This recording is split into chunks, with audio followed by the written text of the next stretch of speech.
Transportation Committee meeting of October 27th, 2021 to order.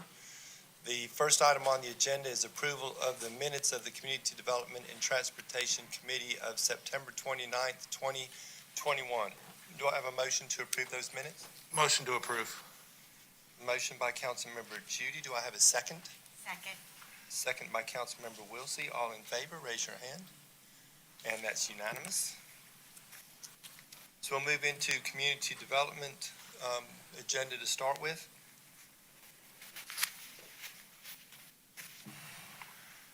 The first item on the agenda is consideration of amendments to the 2040 Comprehensive Plan. And I'll turn this over to Ms. Bromberg. Okay. Good morning. Good morning. On the screen in front of you and included in your packet, I'm going to go through a series of tables that you've actually seen before with one minor change, and that's in the title of the slide that, or the screen, the table that's on your screen in front of you, and that this is the compatible zoning classifications by character area that's actually in the adopted comprehensive plan as opposed to the proposed comprehensive plan. Just wanted to remind and show what that looked like. As a reminder, that back in the June-July timeframe, when this was being considered for transmittal to the state for review, there were a list of additional changes to be considered that council asked for community development to take back to the comp plan stakeholder committee. That meeting was on July 8th, if I remember, or July 5th, I believe. And so the items that were brought forward to them included a couple of things that the stakeholders had identified as some character areas that were a character that was missing some zoning classifications. That was neighborhood residential, and it was missing two classifications. So per the information that we had and what we went forward with, we took all of the changes, the stakeholder plus an additional list that came through council, to that stakeholder committee, and each one of those items was discussed individually and voted on. So the tally of the votes are on the screen in front of you. As a point of explanation, all of the items that are green are the proposed compatible zoning classifications by character area. Anything that is highlighted in red, it was asked or recommended that those be deleted from those character areas. If it's blue, it was to be added to those character areas, and then the subsequent votes that are listed. Those results lead to this screen to make it a little bit easier to understand what was asked to be included and not. So here, if there's a number in the cell and it's white, then the vote was to remove it was supported, so it's no longer shown as a compatible character area. The only one that we've left as blue is RS24 because that was a new zoning classification that we wanted to make sure was kept out separate since it is not currently included in the comp plan and it's a new zoning classification. The items that are listed as green with those votes in them are the ones that were voted by the stakeholder committee as recommendations to be included. So if all of the items are taken forward as an amendment to the comp plan, what you see on the screen are the compatible zonings that would be considered allowed or compatible within the different character areas. I'm going to stop there, see if there's any questions or conversation, and there's a couple of other items. There's some other text and map items that we'll talk about later. Any questions so far from Ms. Bromberg? I'll wait. I don't think you have much more, do you? No. Okay, I'll wait. All right, go ahead. All right, so the last thing I just want to quickly go over is in addition to those character area, I can get this to go to the correct place.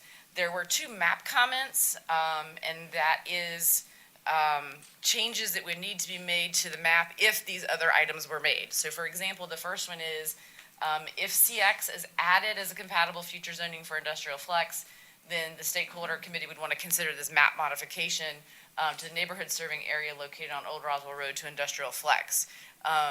If you were, I don't have the map in front of me, this was an area that was in the comp plan included as a neighborhood serving area, but it is in the, remind me what the name is. It's in the light industrial zoning classification, and Just so you know, related to that, in the light industrial zoning and the industrial flex, which are allowed zoning classifications in that area, you can do everything basically the same as if CX is actually added. So by adding CX, there is no actual additional uses or anything else that they could do, because IX allows commercial and everything. So we took a look at that. So realistically, if you add CX, that's great, that's fine. And we'll take a look at changing that to a neighborhood serving area. However, if you don't, you still have the option, and people can rezone IL property to IX in that, because they are both compatible with that character area.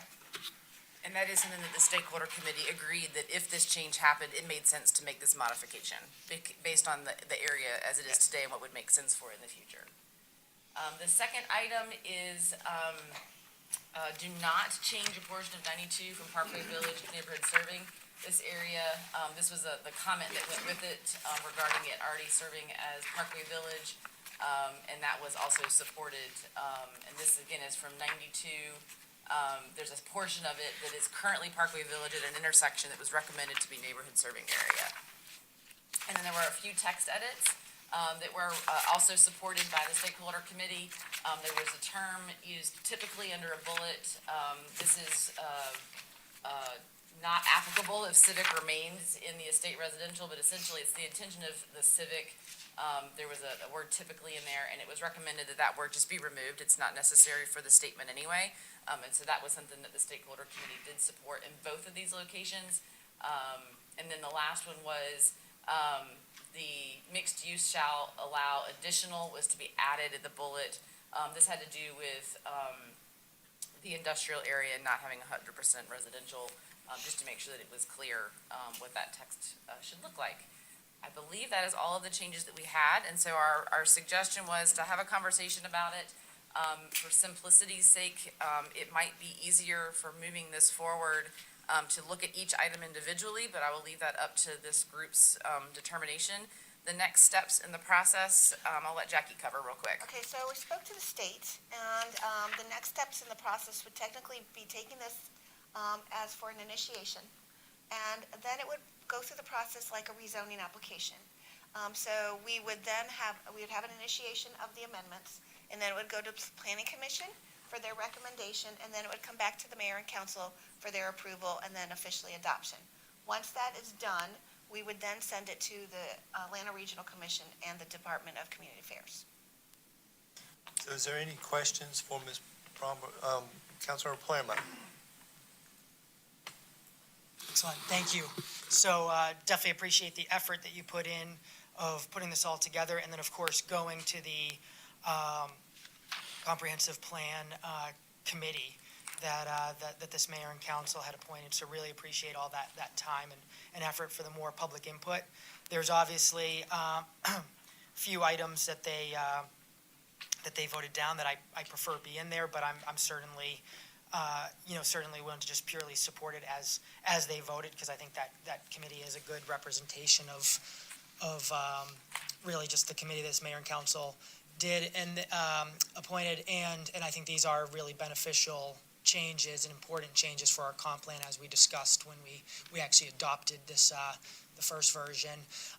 And that being said, good to know on the process the state provided, because even though I'm really happy that we weighed in, I'm really happy that this stakeholder committee weighed in. I also think it is beneficial to have just the public process of the Planning Commission giving their official recommendations through a typical Planning Commission meeting, as well as just that being the opportunity for the community, with just because that creates obviously extra meetings for the community to weigh in on their suggestions. So I'm certainly happy to discuss each individual one, but I'm also comfortable in just supporting just as the committee suggested, and we move this forward to initiation to then get to Planning Commission. Thank you, Councilmember Tyser.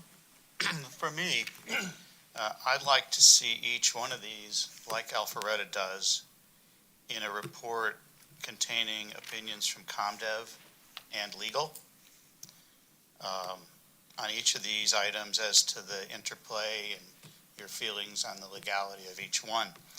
without that, I'm not prepared to potentially put the city's grant receiving qualifications at risk. Now, I am pleased to hear of the process that the state has put out, because that will allow for public comment.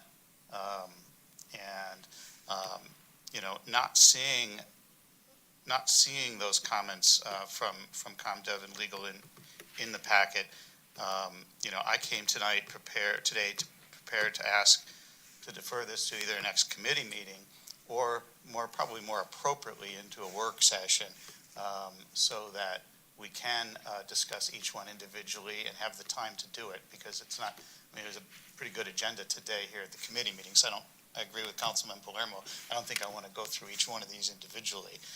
Having said that, the state's process does make a whole lot more sense than what I thought we were coming in here to do this morning. So that's kind of my position. Thank you. Councilmember Palermo? Thank you. And so the good news is having spent a lot of time looking at our comp plan and other comp plans and understanding what this really is so, for example, let's look at Holcomb Bridge Road, which is mainly the east side. And currently, the current comp plan says that RM2 is a suggested use, which means 100% garden-style apartments would be a suggested use in our comp plan. And that's, of course, something that I strongly believe should not be a suggested use on what the east side needs in the Holcomb Bridge area. And so from a legality standpoint, the good news is, so if we do follow what this stakeholder committee voted, then by removing it as a suggested use, it doesn't mean a developer cannot request that they turn Holcomb Bridge Road into 100% garden-style apartments. What it means is it's not a suggested use, which means staff wouldn't recommend it, but ultimately it comes back to council to decide if they do want to approve turning it into 100% garden-style apartments or not. And so, what we had discussed, including you, Councilman Tizer, at that meeting during the actual comp plan, was that we have this ready, that the second we get it back, we move it forward, we start the process. We just learned from staff it's a slightly longer process than I think we originally anticipated, but I actually think that's a good thing. And so I think what we should be doing is moving this forward, because again, I think it's an opportunity to make sure we're improving our comp plan and not putting our development opportunities at risk by having some, quote, suggested uses that in reality should not be suggested. And again, even if we use that RM2 example for the east side and the Holcomb Bridge Road area, none of these removals make it so that apartments are not available in those areas. It's just changing the types. It's basically pushing more towards mixed use than just purely 100% apartments, for example. So I think this is so crucial. I'm completely comfortable walking through each one today. I think this is the most important thing that we'll cover, and the most important thing we can do for our community is to have the best possible comp plan. But again, knowing that it's a process that's going to get a lot of public input, then I strongly believe we need a vote today to bring this to council for initiation. And just to clarify, because you said it's the identical process to a rezoning. So what I want to make sure I understand the steps. So we'd have today, which is a public meeting to vote to move this towards initiation. Then we would have an initiation, which would be a public council meeting for any residents, legal staff, whomever, to weigh in. And then after that, is there a neighborhood meeting like there is a rezoning? Yeah. I'd even be comfortable, if this council wanted, I'd be comfortable even adding a neighborhood meeting to kind of just discuss what these potential changes mean and all that stuff. That's up to this council. I'm fine adding it. I'm fine with not adding it. But so initiation, maybe we do, maybe we don't have a neighborhood meeting. And then there'd be a planning commission meeting, which gives the opportunity for public comment, recommendations, et cetera. And then there is a first reading, and then there's a second reading. No? So there's just one reading? Just one. Okay, so the way I've laid it out is we've got a minimum of 3 steps. I'm recommending a 4th step with a neighborhood meeting, but I think it is important that we do this ASAP, because again, our comp plan is really what lays out to the community and to developers what we're suggesting. Again, it doesn't lay out what's allowed, it just lays out what we're suggesting. And frankly, if we're gonna leave in here and say that actually it is suggested that on Holcomb Bridge Road on the east side, which is the current comp plan, that we should be having 100% garden-style apartments, I feel we're opening our residents up to great risk and not what they want. But again, here's the beauty. If the majority of this council does feel that Holcomb Bridge Road on the east side should be 100% garden apartments, this council still would have the authority to do it. But again, as we're showing the development community and logic on what we're looking for, I think it's much safer that we're adding these protections. Councilmember Wilsey. Yeah, just a comment to follow up on some of the things that came out of your mouth, Councilmember Palermo. According to our current UDC, standalone apartments would not be allowed on the Holcomb Bridge corridor right now anyway. That's 100% false. And it would be a conditional use, and that's why we want to do the revision of the UDC to match this comp plan. And I don't think anyone is building the traditional garden-style apartments that you keep referring to. So anyway, I just wanted to clarify that. We're suggesting it, and this would allow standalone apartments on Holcomb Bridge Road. You said that would not be allowed, and it is allowed, and in fact, it's suggested unless we update this comp plan. I think that the conditions that are in the UDC currently would not allow that. No, that's false. Because the reason is, what you're referring to is we've removed them from CX and other zoning types, and that's the major risk. The major risk is, so notice CX, for example, under Holcomb Bridge Road, CX has protections that wouldn't allow 100% because of the updates that I brought forward 2 years ago. But what this is saying is actually you don't need to have CX on Holcomb Bridge Road. You can actually, we suggest you have RM2, which is garden-style apartments, in which case, you're right, it's a conditional use, but we need to have legal justification on why we're going to, if this council chooses to turn that down. And if we're saying in our comp plan, we actually suggest this use, it becomes much harder to say, no, we don't want those garden-style apartments there. Councilmember Tyser. Yeah, thank you. I think you just stepped right into what my concern is. My concern is not, are these good, at this moment, are these good or bad individually? My concern is I don't have any legal opinion. I don't have a ComDev recommendation or a discussion in a packet to discuss and to see whether these things work, put us in jeopardy, conflict with each other, conflict with what the state would be saying. I would have liked to have seen that. I'd certainly, if this council decides to move this forward, I'd certainly like to see that provided to both to us and to the public. Bringing people in and asking them for their thoughts and comments, and then finding out that it's not something that can be done, I think is problematic. I'm not opining on any given item, whether I think they should build, whatever, wherever. I'm just saying we need, when we start to change things like a comp plan that's blessed by the state, we better know what we're doing. And that's why I think that's a huge missing piece of information. And it's why I have a problem certainly talking about each one individually without having that information provided. But I am happier to see that there is a process that goes through several steps and allows for discussion, comment, thoughts, processes. Not everyone will agree with what I think. Not everyone will agree with what you think. But everybody should be able to think, and everybody should be able to discuss and comment. And I think that's very helpful, that the process is different than what I thought we were going to be doing today. Having said that, I really think that the missing information needs to be provided. Thank you. Councilmember Judy. Thank you. So, first off, I don't know anybody up here that's for garden-style apartments, period. So that's first thing. Second thing is, if there's a process that we can go through, maybe the planning commission meeting, if possible, is a joint meeting with council to go through each one of these individually. That would probably be helpful if that's okay in the process.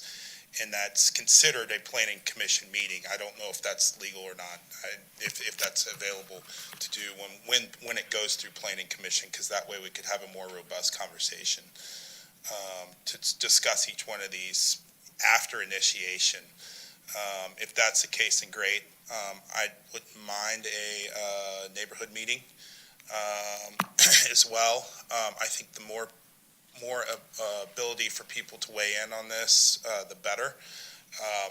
I would be okay moving this to initiation if we were able to get what Councilman Tizer asked for as we head to initiation, and so we can make that decision when we initiate this process, which I think will be a long enough process for us to make the right decision here based upon what we have in front of us. So I would support moving this forward to initiation, but would ask those questions regarding, planning commission and also getting some information before initiation. But and I do agree that there's some good ideas. I think through this process that will be vetted a little further, and we can come up with a final decision.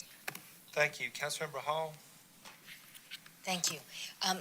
Just for clarity, once we go through the initiation process and public meetings, planning commission, and send it down to the ARC, they have an option to basically say, "Oh, we don't agree with this change," or they can adopt it. Is that correct? Or can you elaborate on that process?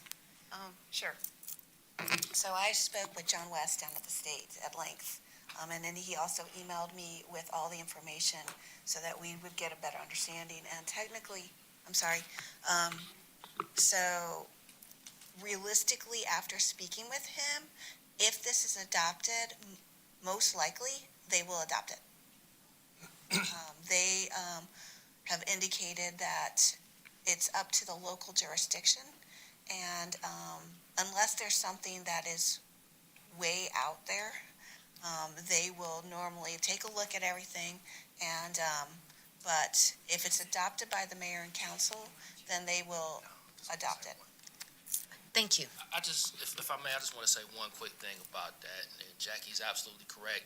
What DCA and ARC are going to be looking for is, does this plan comply with DCA's minimum standards for local planning? That's the thing. They're not so much into the nuts and bolts content. They want to see if it meets local standards, the minimum standards for local planning, which it already has, the updated plan has been adopted.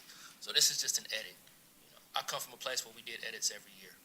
So, we just sent it to them, and they took it. So I don't see why they would do anything different in this instance. That's all I want to say. Thank you, Director Gaines. We appreciate that input. Councilmember Zapata?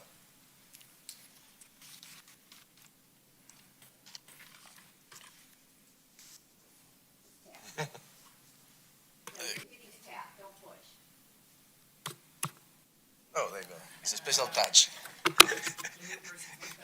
Yeah, exactly. Good. I have very strong fingers. So I guess then this answers a little bit of the concern of Councilmember Tizer, who was, I guess, questioning that the state will say no because local decide yes. So, okay, this clarify a little bit the question from Councilmember Tizer here. So that's great. So the other thing, also, to clarify Councilmember Tizer comment, so I would like to know why community development did not provide information that Councilmember Tizer was requesting to have a better understanding of the consequences of this. That request, that's the first time we heard, is today. Okay, thank you. And this is the second time or the third time that we're seeing this kind of graph, right? At least the second time. Correct. We were directed by you guys to bring it to you at a committee meeting immediately following the July 8th stakeholder committee meeting. Because the comp plan was already in review with DCA, we could not have you take any action on it until today. Right, which was a month ago. Probably a couple of months ago. We brought this to you in July. Okay. And then you adopted the comp plan on October 12th. So plenty of time to request additional information if it needed. So, saying that, so I would like also to state for the, if you can state for the record, the slide we have here, where this slide came from. I say stakeholder committee vote tally. Yes, so per your direction, when the comp plan was transmitted to the state at that council meeting, staff was directed to reconvene the stakeholder committee that had been established for the comp plan and bring the list of items that we got at the second reading for the comp plan a couple of days before that for their consideration so that we go through a public process. So we met in this room for a lot of hours, went through and discussed every single one of the changes that were recommended, whether it was an addition or a delete. And each item was discussed at length by the group on what it meant. They all expressed their opinions, and then we cast a vote by show of hands for every single one of the items, which is the results you see there. And so what we decided to do is it's just much easier to see this on the screen is to show these slides straight from the Excel file that was used to tally those votes. To be able to present it to you so you could see the actions that were taken by the stakeholder committee to decide what you guys wanted to do as a body with moving forward with these or not. Great, thank you for the clarification for the record. So, and again, this will make clear not only for developers, but also for the residents. And that is what it's all about. And then I heard so many times the last 6 years, oh, we need to approve this because it's on the comp plan. We need to approve this because it's in the UDC.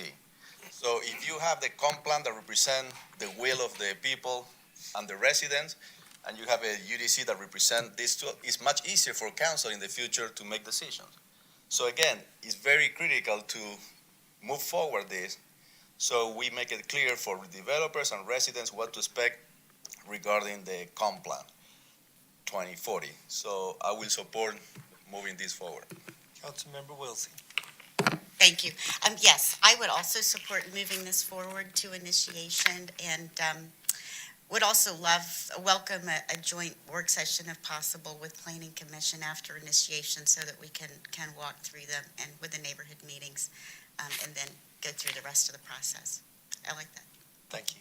Councilmember Palermo. Excellent, thank you. And so first off, I want to really defend staff from a standpoint of what they brought. I think they've certainly done everything that's requested, and in fact, I think they've done more, which isn't really shown, which is from a legal perspective and comparison standpoint, they did provide different rules and guidance, and basically it was made clear, by no means is the state saying that you have to be suggesting garden-style apartments and supporting it in your comp plan. And at the same time, what they did say is, if something exists in your UDC, there has to be a place where it's suggested within the comp plan. And so that's the legal guidance they gave us, and that's what these updates all take into account. So I think they were very thorough in walking through. But here's the motion that I'd like to make, which I believe hopefully you'd see as a compromise from what I've heard from everyone, which is, so it's multiple steps. So staff, please let me know if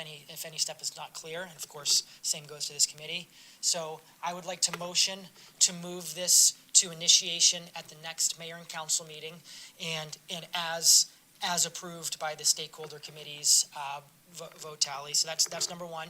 Number two, ComDev and legal will have a look to see if there's any aspects where there's concerns around legal issues or anything like that where it doesn't meet the minimum standards and those different aspects. So staff would provide us that information at the initiation at the next mayor and council meeting.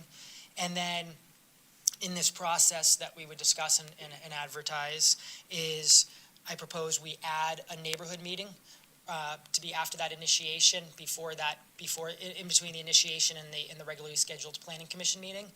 And I propose that both, to be unlike a typical neighborhood meeting, I propose that for that neighborhood meeting, mayor and council and the planning commission are invited to have a discussion as a part, and we can decide, whatever this council feels makes sense.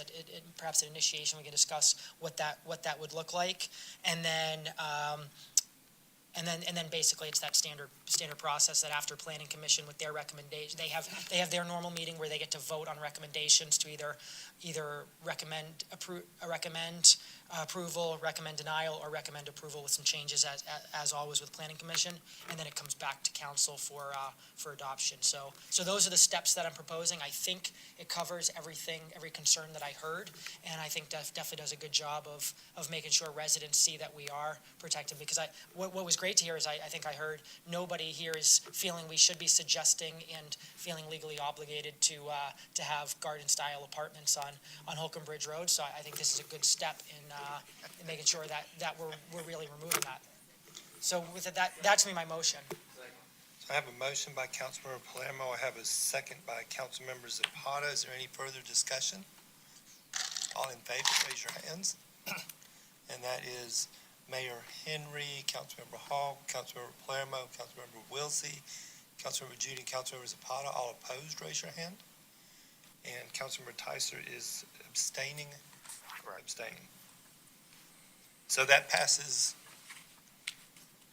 unanimously with the one abstention, however you want to say that. Thank you for listening and all of the input that went into this. This has been a tremendous process to do these revisions, and I want to thank you all for your patience, your input, and staff for you guys working through this. And that graph was tremendous to be able to show it and understand what we're working through. So thank you very much for the work you've put into this. Next item on the agenda, item number 3 for community development, is consideration of the scope for the revisions to the Unified Development Code. Ms. Bromberg. Yeah, so in your packet is an updated version of the draft scope of services per the reaction to the discussions that were had at the last committee meeting. So what has been done, and I'm going to scroll down to it, I've got the entire document, so if there's any particular section of the ones that I'm going to present to you today, please let me know, and we'll be happy to discuss those. Of course, the key items to be addressed on the first page of the document, updating the regulations, identifying and addressing redundancies, updating definitions and terminology, making sure our graphics and illustrations clearly depict what the written regulations state, as well as making sure that we have effective administrative enforcement. Those are the overarching items to be addressed as themes throughout the document. But then what we have done is when you scroll down to the scope of work, the public involvement component all has remained the same. What we've done is that in the evaluation of existing UDC and identification of recommended document updates, we have the general approach repeated as an overall identifying redundancies and conflicts throughout the document. But then specifically for each article, we have clearly indicated what the scope of work would include. For example, in Article 1, which is general provisions, making sure that there aren't any of the languages that are in there that would be affected by the adopted strategic plan, the adopted comprehensive plan, and that does include any amendments that would be in process because of the timing of this scope of services and the procurement. Any amendment that this body would bring forward should already be in works, if not adopted, by the time they have a notice to proceed for this contract. In addition, we will be working with legal to make sure that there haven't been any changes to applicable federal or state laws where we reference those laws, and if there's any language that needs to be updated, that's something that we would check just to make sure that we're in compliance in the UDC matching those laws and regulations. For rules and interpretations in Article 2, it's looking at the description, rules, and definitions, very similar to the conversation we had yesterday regarding townhomes. It's just making sure that there aren't any redundancies, contradictions, et cetera, within that, but no changes in the overall intent of what those rules are meant to be, but just looking at the wording to make sure they're clear. For residential districts, review and recommend updates to the intent statements to make sure they conform with your adopted 2040 comp plan. Same with the building type standards, making sure that the comprehensive plan and the currently allowed uses, that's one thing to make sure that we clearly designate the difference between.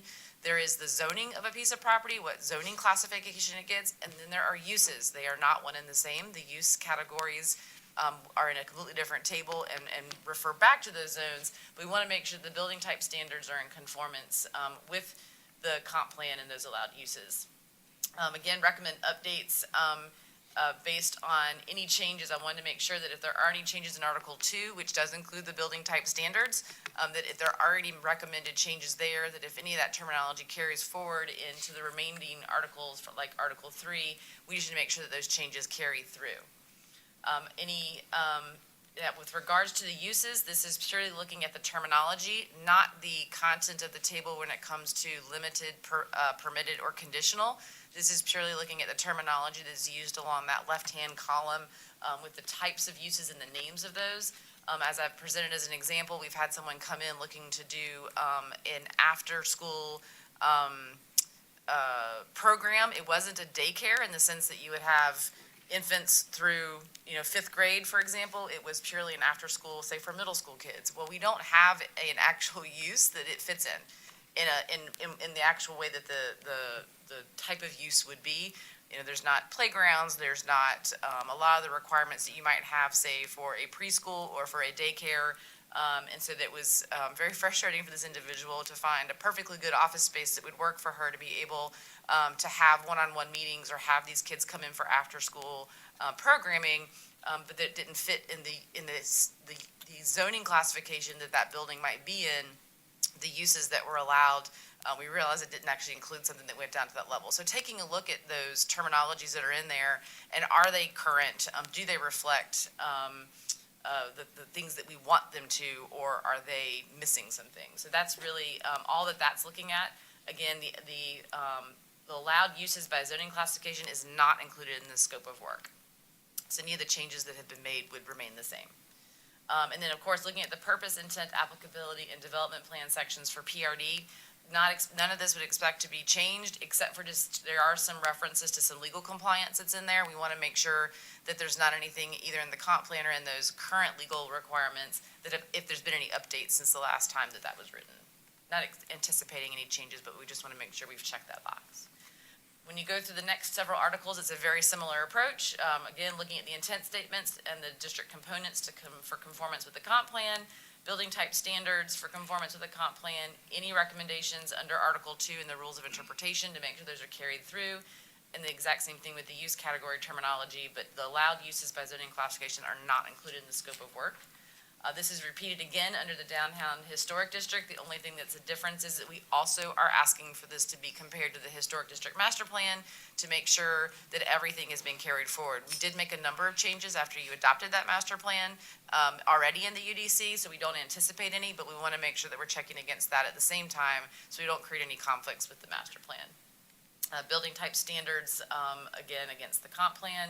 And then the use categories is just the terminologies, not the allowed uses by zoning classification. Employment district is exactly the same as the previous ones we talked about. Of course, the historic district master plan does not apply here. For civic and open space districts, it's really just looking at those intent statements and then the use category terminology because we don't have references to building type standards within this article. The overlay districts is the same thing. We're looking at the legal conformance with the river corridor overlay. Don't anticipate any changes because it's a very high level text that's in there, but that is something that we would review to make sure because they have done periodic updates to that legislation. Same thing with updates to the historic district, making sure any of the terminology in there references the currently adopted historic district master plan. And then, of course, neighborhood conservation overlay is something that actually has not been used. And I'm not sure how long, but again, if that's going to remain in there in accordance with the comp plan, we'll just make sure that it conforms with that. And then for use provisions, this is Article 9 where it actually goes into the in-depth description of what those uses include. So any of the recommendations that we talk about here, or this is where we would do the bulk of that work and then carry it back into those bullets that I referenced in all the previous articles. So this is where the bulk of that would happen. We make sure that terminology complies with the comp plan if there are any references to it, but then we're looking at that terminology to make sure that it's inclusive and then carrying that consistently through the tables that are in the other articles.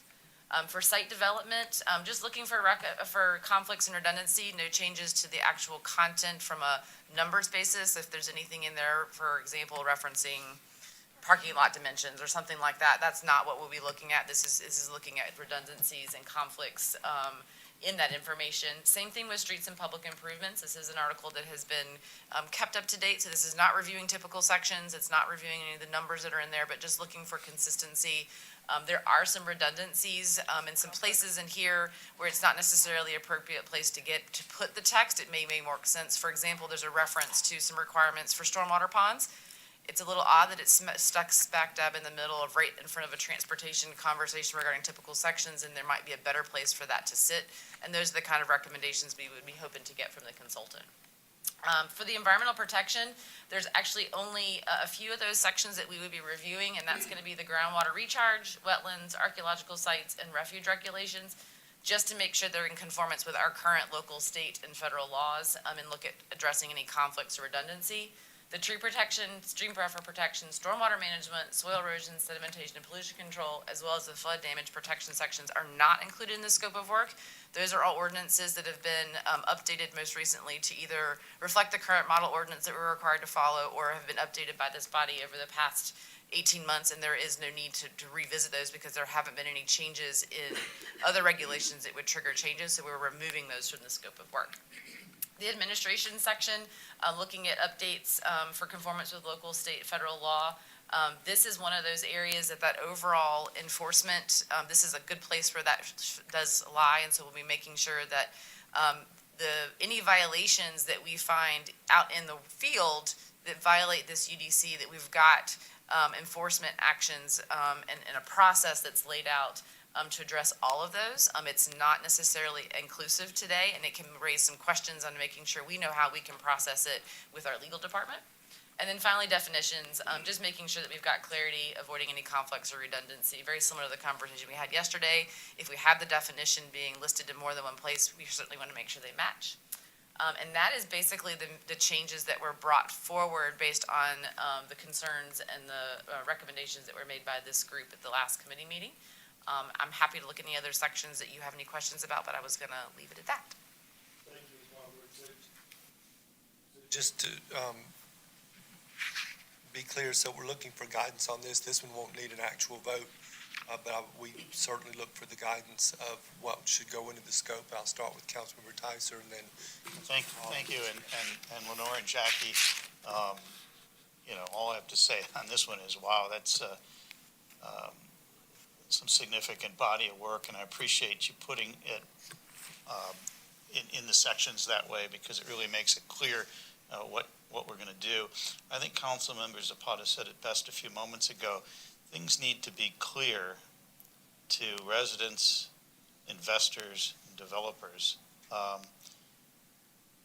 especially now that we've got a new 2040 comp plan. All these things have to match up so that people know what they can and cannot do up front. I got a call yesterday from the president of an HOA who is looking at, has been looking at making taking their private streets public. It's something that RDOT has supported. It's something Councilmember Palermo and I have talked about. I believe he's supportive of too. But I'll give you an example of something that wasn't clear. Is they came in for their permit to fix their sidewalks, because one of the things they have to do is fix their sidewalks in order to turn them over to us. And they're more than willing to do that. They've got the funding. They're ready to go. So they came in and got their permit, and she couldn't understand. She thought that transportation had the permit and was waiting to deal with it. Well, it turns out that in order to fix their sidewalks, which already exist, they have to go to ComDev and get a land disturbance permit.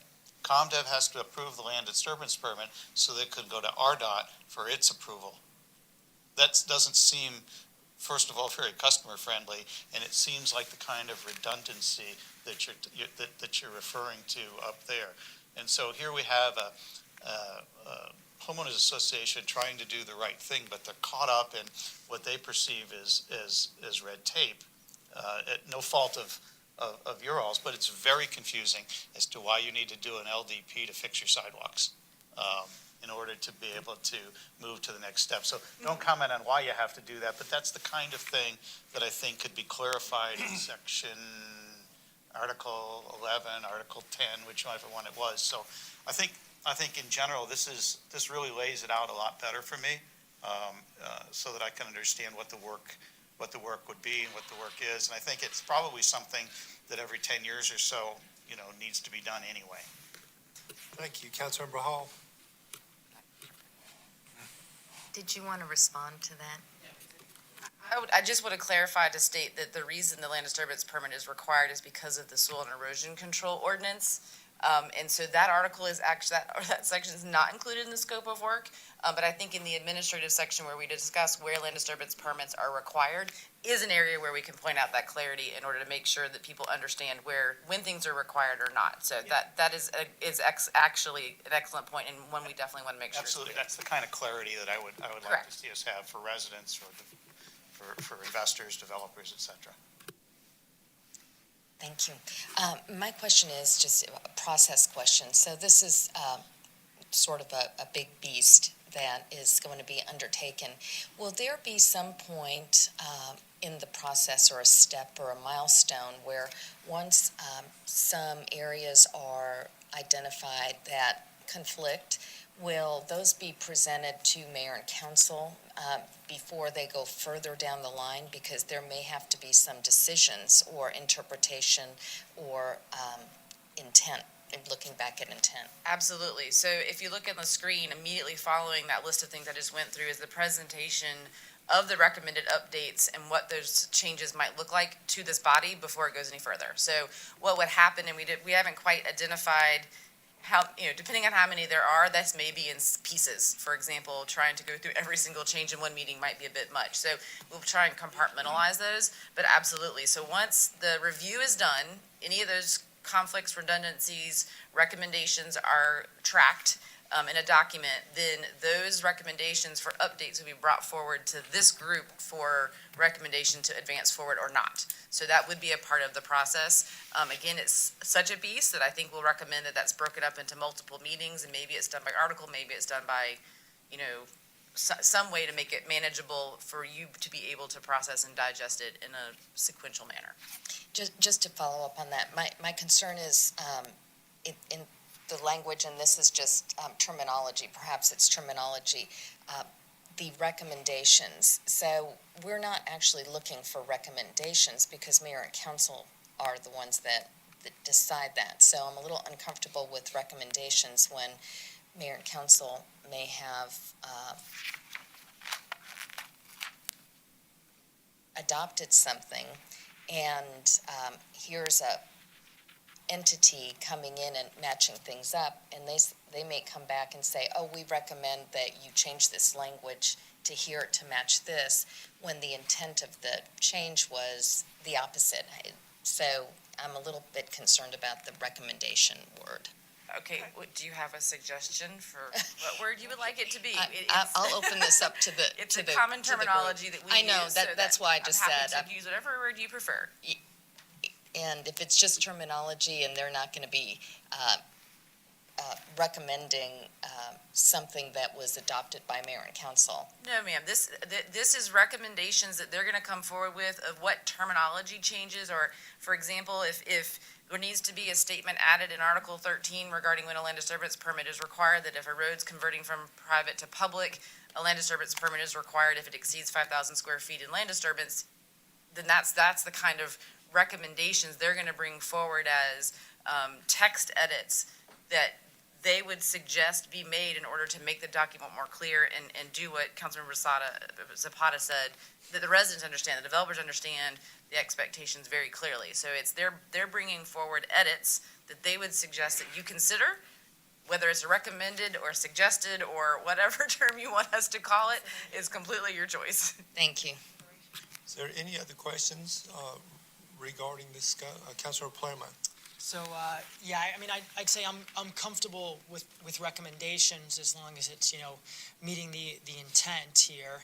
And I guess that's where, so first of all, I think this document is much better than the previous one at the previous committee meeting. So I think this is a lot of good progress.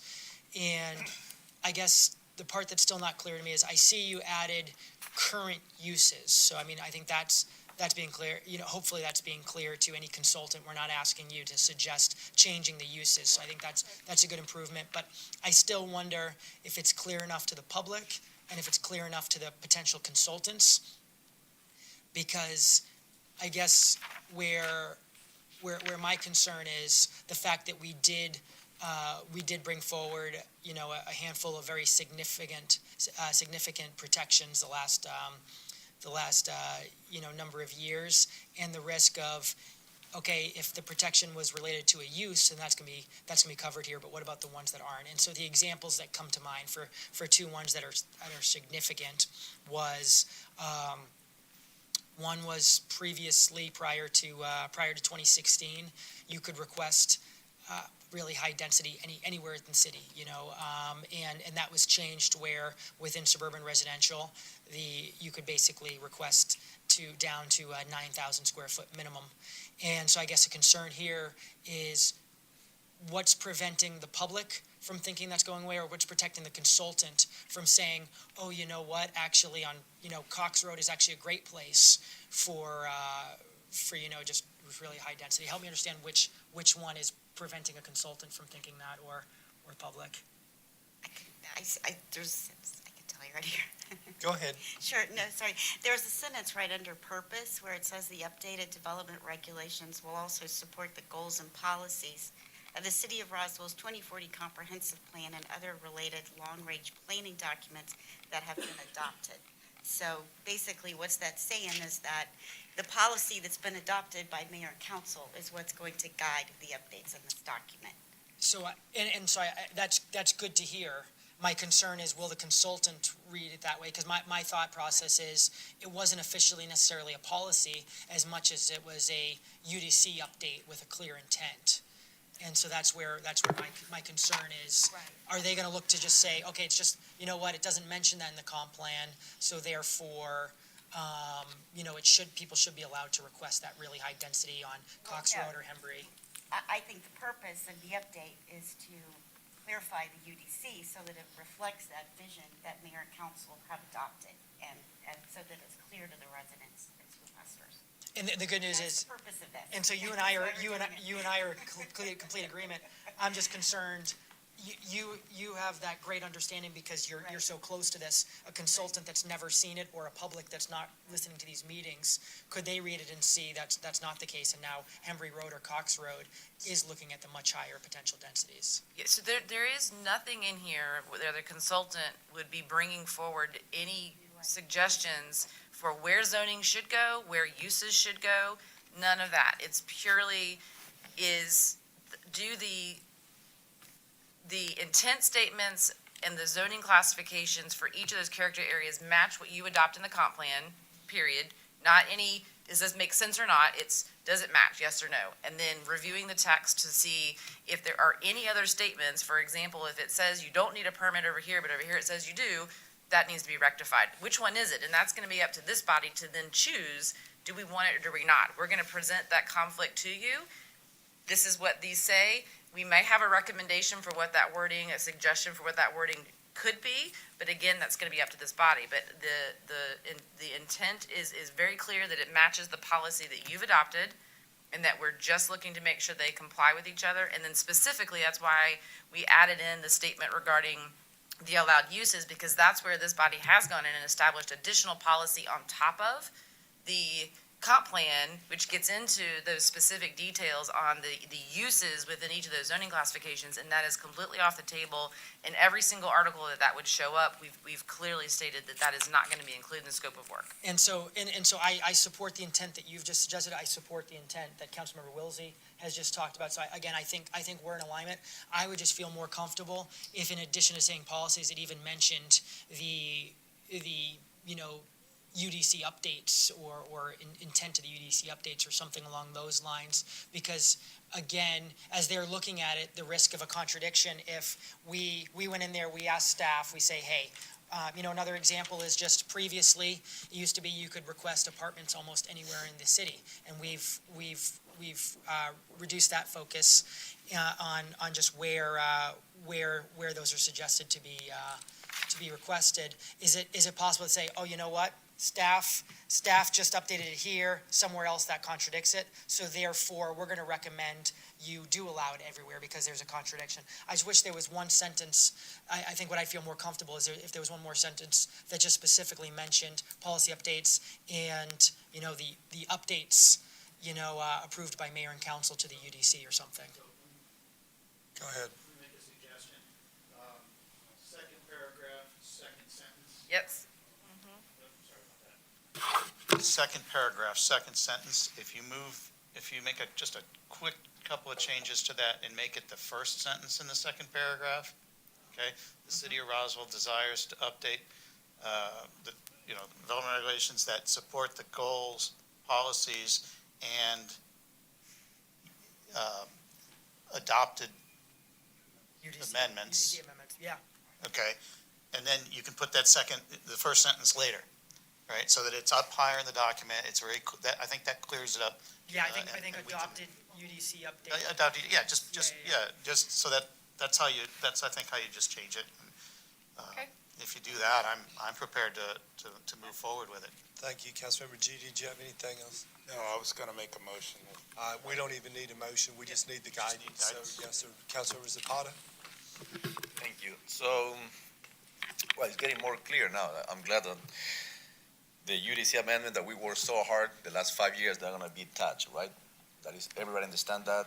Those won't be touched? Correct. Okay. So then, for what I understand, that the scope of work for the consultant firms will be to work on the terminology, recommendations for text edits. So then, if this is the only purpose of this, and this is the only scope of work on the terminology, recommendation for text edits, then my next point will be, why to spend $300,000 for that? If he's just working on text edits. I think it's too high to do that. We can do so much with this money, other things for the community, but I know the purpose of today is not discussing the $300,000 that was approved, not by me, but by mayor and council, and then it's just the text edits. So I just want to make it clear. So $300,000 for text edits for the terminology. So saying that, and also making sure that the UDC amendment that we already passed and worked so hard to pass to protect neighborhood, to protect residents, won't be touched. So being this clear, then I don't have more comments. Thank you. Any other guidance for staff? I think go ahead. I have a question, Yes, sorry. sir. Sorry. Related to that, now, even though we've budgeted potentially 300,000, we're gonna do an RFP where maybe a couple come back at 300,000. It's always possible technically one comes back at 100,000 or something like that hypothetically. Is that right, based on the scope? That's correct, yes. So as not to negotiate in a poor way, we've budgeted $300,000 for the process, not necessarily for the review, right? And so anybody who's bidding on this should bid on their part of the process, because there could be more process later on. We may decide that we want to go to some public meetings or something like that, some input. And so I wouldn't want anybody who's bidding on this to think they have $300,000. They have whatever is needed by the bidders to get the job done. Anything else, Ms. Bromberg, that you need right No, now to move forward? You're good. Thank you very much. Thank you. for your input. Again, thank you for working through. I know the comment's already been made, but it's a lot of data and information to work through, and I think y'all have put it in a very good format, so thank you for that. We're going to move on to transportation. First item number 4. This item was brought back in September on the 29th. It's an item to consider to sign the contract modification for E.R. Snell. Our staff is still not ready to present that. Our interim transportation director and the transportation staff, as you are all well aware, are in the process of putting together a future plan that we'll continue to report out to you. At this time, our recommendation would be that we defer this item. I would not even suggest putting a date specific on it, but refer it to a future committee meeting as we all work through this process of getting ready to kind of reactivate this project at the appropriate time. So we're asking for a deferral. Councilmember Zapata. Thank you. So since you just mentioned that came in September 29, this item, I would like to know what is the reason to defer this item again? We don't have any, we're not prepared to say this is the best route to take right now. I don't know that giving E.R. Snell a contract amendment and having them work in certain areas when some of the areas are not ready to be worked on yet, It's a very large project, and we're taking a step back to figure out where we're at, what properties we have control over and are ready to work on, and what properties are not. And we're not comfortable having a contractor out there working until we know where we're at so that we don't make future mistakes. And at this time, we're not ready to give them that contract amendment to work. We'll bring it to you as soon as we get it ready as our recommendation. Councilmember Tyser. Motion to defer until staff is ready to bring this forward. Have a motion to defer by Councilmember Tyser. Do I have a second? Second by Councilmember Wilsey. All in favor, raise your hand. And that is unanimous. Thank you very much. Item number 5, consideration of a project management standard operating procedures for transportation. Our interim director, Skowski, will be presenting this. As you know, you've heard about this one and actually the next one in our report that we have gotten from the mayor's investigation. And these are the first 2 steps we're taking officially to bring to you to talk about. So I'll turn it over to Mr. Skowski. Good morning, Mayor and Council. This item is really addressing one of the major items in the Jared and Davis report, and we have really a 3-prong approach. The first is implementing existing city guidelines. There's a copy of those guidelines that are in your package. Those have been in existence since about 2017, and this will be kind of a key part of the refresher for training, particularly in transportation. The second portion of the agenda item talks about a number of Georgia Department of Transportation and state training programs, specifically for locally administrated projects in transportation. And that has been an ongoing part of the training program, and it will be continuing going forward, and we'll have kind of a complete update of who's been through what training completed in the next week or so, and be complementing that with the citywide training that we'll be refreshing everybody on. Those 2 components of the training will be mandatory for all project managers going forward. And an optional portion will be encouraging the completion of the professional project management professional certification program. That's a more general, broader training certification process that's really national and international, but it's less specific to local governments and less specific than transportation, and we'll be just encouraging that for staff going forward. So I'll be happy to answer any questions that you may have. This will be included as our ongoing training internally. And we are on this particular item, what my plan is on these items that we're taking action on based on the recommendations of the investigation is to get a motion to approve what we have included in this particular solution for this recommendation, because I would like for that to be able to go to a council meeting so that we can do all of our finalization of all of these different things actually in a council meeting. So I would just be requesting a motion to approve to move this forward to the council meeting of what we're going to be putting into the SOPs, which they'll finally be memorialized sometime in March. But we want to go ahead and take steps immediately that we know that we can. So we would like this item, motion to approve this item if we could. Councilmember Zapata. Thank you. So it's not money involved here, right? No, sir. Okay, so then this will go part of the charter, part of the ordinance. Where will be this? Why council have to approve this? Where it will be legally, in which part of the? It was a very large report that we got back. There were several recommendations in that report. No, I get that. No, but why? And hang on This just is a second. operational? Hang on a minute. It's operational. But in that report, as a mayor and council, you all have agreed to conform to every one of those recommendations, committed to those. So this is strictly operational, but we want you all to know what we're doing operationally to your satisfaction. So we're just bringing it to you to approve this action that we place this into standard SOPs that we will have officially for projects in the future. Okay, so from now on, mayor and council will weigh in on operational procedures? Absolutely not. Mayor and council is weighing in on the recommendations to the mayor's investigative report that was received, because that is a mayor's action, and council is getting reports on that at every council meeting. Your staff is going to make sure that you know what we're doing to satisfy every one of those recommendations. We'll take care of the operations by doing these things. We want you to know that we're doing them. Oh, great, just a, advertisement or like kind of propaganda, so we all know. Okay, thanks. Absolutely, it's propaganda so that you know and the citizens know that we're doing what we need to be doing to make sure we're handling projects in the proper way. Councilmember Tyson. Is a way to understand this, that what you're asking us to do is to approve this part of your solution? Yes, Not necessarily policies, the policy manual, but that we're accepting this as part of your solution. this is our solution to this, and we want you to know that and approve that so we can move forward with confidence that this is the way to do it. Thank you. Councilmember Hall. Thank you.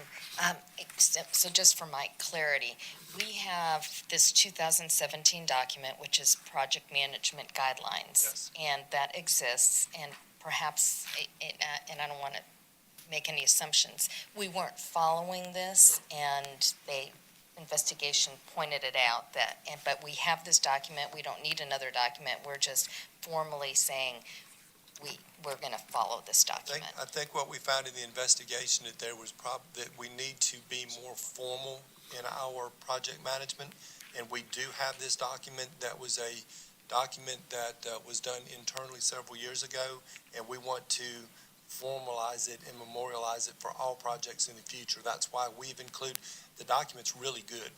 We just need to more formally follow it, and that in the investigation doesn't necessarily focus on that document, but it focuses on project management, and we have the solution. It's that document. We just need to make it more formalized, and that's what we're doing. That was my follow-up question. Does the document need to be edited, or does it suffice? It's a good document. Okay, And that's why I actually wanted to include that in here. You all can, look at it in the future if you like, but it's a really good document. We just got to be more formal with it. Thank you. Yes, ma'am. Councilmember Tyser. Motion approved. Motion to A motion to approve. Have a motion to move forward. Councilmember Wilson, you have a comment? Have a second and a comment? Yeah, absolutely it does. And many of these things that I report out on at council meetings and the things that we're looking at, of course, there is a focus on transportation, particularly with some of the land purchasing and things like that. But from the project management standpoint, yes, it'll impact what we're doing here significantly. So I have a motion by Councilmember Tyser to move this forward to council for approval for our actions, and I have a second by Councilmember Wilson. All in favor? And that's unanimous. Thank you very much. So same thing for moving on to item number 6. Also out of the report, this was the second item I've reported out that we'll be moving forward to you today is consideration of an acquisition policy for low-value properties. Mr. Skowski. So again, similarly, this is one of the recommendations that was talked about a lot in the Jared and Davis report in terms of our right-of-way acquisition processes. We're proposing to adopt the GDOT policy for low-value property acquisitions, and some specific numbers are there and procedures for if the cost of property is less than $500, $10,000, or $25,000. Different procedures apply, and that's really fairly straightforward. The next step on this one would be that it requires a resolution to come to you that would be drafted by legal, and that would be a formal resolution that will be prepared and brought forward in November. Correct. So this one actually will take council action. So the recommendation is to move this forward to the next council meeting. If there's no additional changes to it, we'll have the resolution at that time. And included here, as well as in the Jared and Davis report, is a section of the state law that applies to the policies and procedures for right-of-way acquisition, just for reference. Right. Bolding there in your package is similar to some of the bolding that was highlighted in the original report. Any questions? Do we have a motion on this item? So moved. Councilmember Tyser has a motion to move this forward, second by Councilmember Zapata. All in favor, raise your hand. Thank you, that's unanimous, and we will absolutely continue to move forward with these and others to make our processes better and projects more successful in the future as we move forward. Item number 7 is consideration to approve the City of Roswell submitting a grant application for Federal Lands Access Program. The FLAP, and administered through the Eastern Federal Lands Division of the Federal Highway Administration. Mr. Skowski.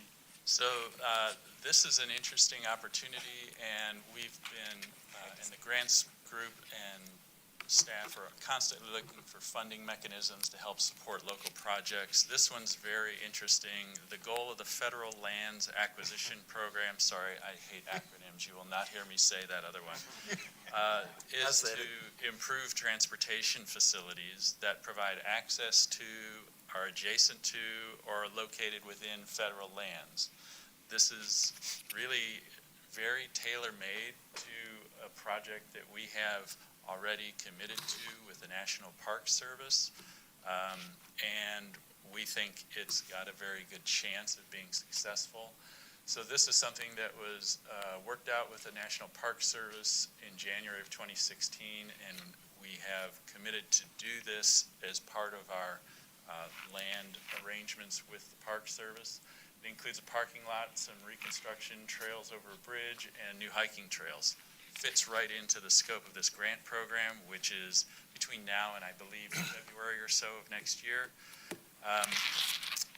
This map is just showing you basically the content of that, which again has been sort of on the books as a commitment for several years.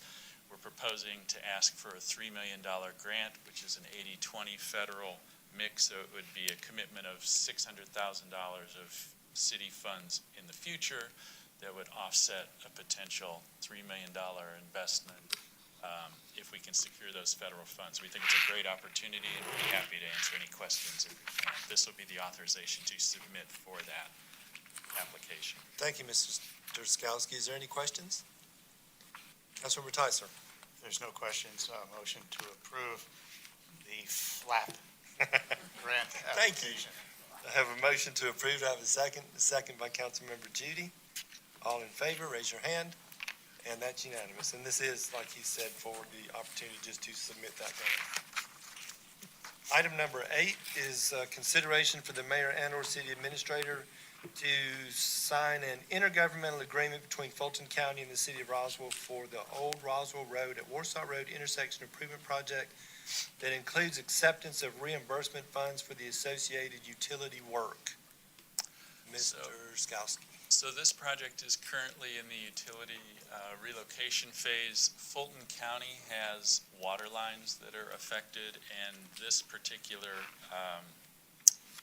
memorandum of agreement is a standard form that we use with the county, and this will authorize us to do some work and them to reimburse us for some water line relocation to the tune of about $45,000. And it'll be Fulton County's funding, so there's no obligation to the city. Our contractor will just facilitate the work, and they will pay us. Any questions? Councilmember Zapata. Thank you. So, remind us here, wasn't this intersection the one that we're thinking many years ago, another transportation project from many years ago, would be a roundabout there? No, sir. Not at all.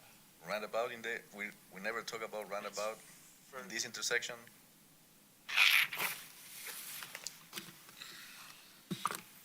History on this project, we may have discussed a roundabout at some point, but it's been under its current concept shown on the screen for at least, I would say, 3 to 4 years. We had actually bid this project out 3 or 4 years ago. Prices came in significantly over budget, and we declined those bids. Since that time, sidewalk width per the UDC changed, which caused us to redesign and widen a sidewalk. You see Warsaw Road running north-south on the screen. We built a trail going to the north to Mansell Road, which means we wanted to widen that trail going to the south. So we redesigned. We had to reacquire some easements that were not in place for the expanded footprint. And that right-of-way acquisition is currently ongoing. As Dan said, we're in utility coordination. We intend on bidding this project probably spring sometime next year. Oh, great. Thanks for bringing back the history of that, because it's a very, very challenging intersection.